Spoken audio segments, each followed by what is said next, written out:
Sekilas info dan tips kehamilan anak kembar sesuai pengalaman pribadi. Assalamualaikum, Dinasti Febriansi ada di sini.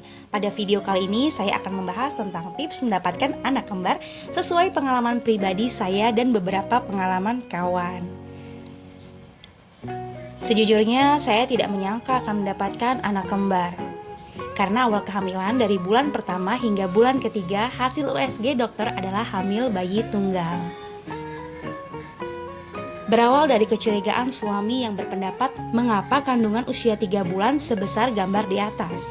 Saya berkata, iya, nggak mungkin sebesar ini seperti hamil 6 bulan. Kemudian kami langsung pergi check up ke rumah sakit lain. Setelah kami tanyakan, mengapa kandungan saya besarnya tidak sesuai dengan kehamilan tunggal ibu hamil pada umumnya, dokter tersebut menanggapi hal yang sama. Ternyata selama ini saya mengandung calon bayi kembar. Salah satu di antara calon bayi tersebut main petak umpet, jelas dokter tersebut dengan candaan. Akhirnya dokter tersebut USG kandungan saya dengan sangat hati-hati, meraba-raba apakah saya hamil tunggal atau hamil kembar. Dan alhamdulillah kabar mengejutkan pun kami dengar. Dokter tersebut berpendapat calon bayi kembar kami termasuk kembar identik. Dokter khawatir saya akan melahirkan kembar siam karena posisi janin terlihat menempel. Kemudian dokter tersebut kembali USG. Terlihat pergerakan janin tidak menempel. Alhamdulillah si kembar lahir dengan selamat dan sempurna.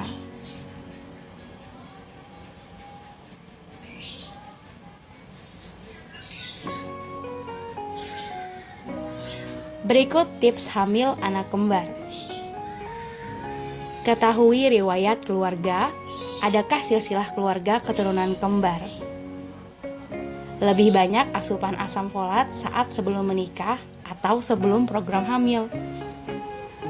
Lebih banyak asupan ubi kuning atau ungu rebus sebelum menikah atau sebelum program hamil. Makan makanan asam sebelum tanggal ovulasi. Makan dan minum yang mengandung susu. Menaikkan berat badan apabila masih belum cukup. Rata-rata wanita yang hamil anak kembar berusia di atas 25 tahun. Sesuai pengalaman pribadi saya, kami berdua memang melakukan tips-tips tersebut. Kemungkinan terbesar hamil kembar yang saya rasakan karena faktor keturunan kembar. Kami berdua sama-sama mempunyai keturunan kembar. Hamil anak kembar bisa menjadi keberkahan ganda karena orang tua mendapatkan 2 anak sekaligus. Akan tetapi, banyak risiko ketika hamil anak kembar. Di antaranya adalah tingkat keguguran hamil kembar lebih besar daripada kehamilan bayi tunggal. Risiko keguguran adalah 1 dari 1000 pada kehamilan tunggal, akan meningkat menjadi 1 dari 500 untuk kembar. Ujar Abdullah Alkan, MD, Direktur dan Kepala Kedokteran Ibu dan Janin serta Pembedahan di Hackensack. Jadi, salah satu cara agar kehamilan selalu terpantau yaitu dengan lebih sering memeriksakan kandungan ke dokter. Saat hamil tunggal, calon ibu akan merasa mual di pagi hari. Hamil anak kembar rasa mual datang 2 kali bahkan 4 kali lipat. Salah satu hal yang didalilkan sebagai penyebab mual di pagi hari adalah tingginya tingkat hormon HCG atau Human Chorionic Gonadotropin. Hormon tersebut adalah hormon alami yang dibentuk oleh tubuh wanita hamil. Kadar hormon akan lebih tinggi pada kehamilan kembar, sehingga wanita yang mengandung anak kembar memiliki insiden mual dan muntah lebih tinggi pada trimester pertama, ujar Alkan.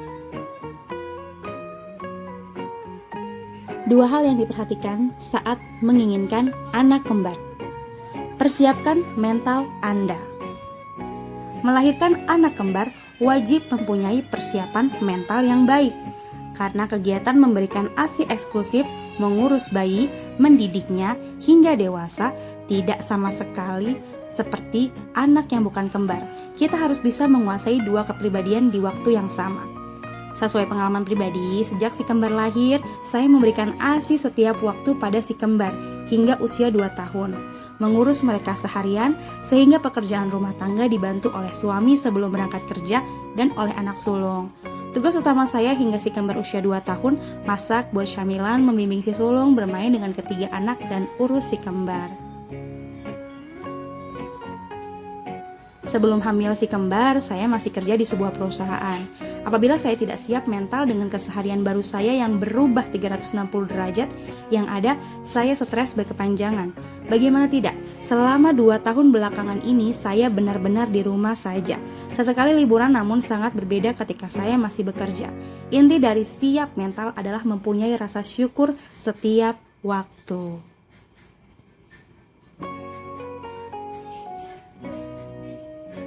Fokuslah kepada tumbuh kembang dan mendidik anak.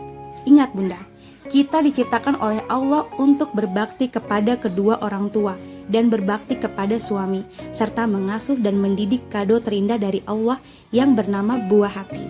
Karena masa depan seorang anak tergantung psikologinya. Hal tersebut tercipta dari lingkungan keluarga. Ciptakanlah keluarga yang harmonis serta terbuka. Itulah kunci untuk menjadikan anak-anak soleh, soleha, dan bahagia serta sukses dunia akhirat. Sekali lagi, utamakan tumbuh kembang anak, karena insya Allah rezeki tiada tertukar. Kebanyakan anak kembar lahir prematur. Kehamilan kembar adalah salah satu faktor risiko kelahiran prematur. The March of Dimes bahkan melaporkan bahwa semakin tinggi kelipatan jumlah bayi kembar dalam kandungan, semakin tinggi risiko ibu untuk melahirkan prematur sebelum minggu ke-37 kehamilan. Pada umumnya, bayi kembar 2 lahir pada minggu ke-34 sampai ke-36 minggu. Sementara kembar 3 umumnya lahir pada minggu ke-32 sampai 36. Oke, ini gambar pada saat menyusui sama menggendong bayi ya. Pasca melahirkan dan menyusui, berat badan meningkat naik. Aktivitas menyusui memang membakar kalori, karena untuk bisa memproduksi ASI, tubuh ibu membutuhkan energi. Energi tersebut didapatkan dari kalori, sehingga tak heran ibu menyusui selalu merasa lapar. Jangan khawatir akan berat badan saat menyusui ya bunda. Selesai memberikan ASI selama 2 tahun, bunda bisa langsing lagi dengan cara mengatur pola makan dan rutin berolahraga. Jangan menjadi tinggi hati setelah mempunyai harta dan buah hati. Selalu ingat, orang tua dan mertua, manusia yang melahirkanmu dan suamimu, pastilah mereka mengerti apa yang terbaik untuk kalian. Apabila ada pendapat mereka yang tidak sesuai dengan pemikiran kita, cukuplah kita diam saja, kemudian bertanya alasan pendapat mereka itu apa. Jangan lupakan jasa dan kasih sayang orang tua seumur hidupmu, karena tanpa adanya mereka, kita semua tidak akan ada di dunia.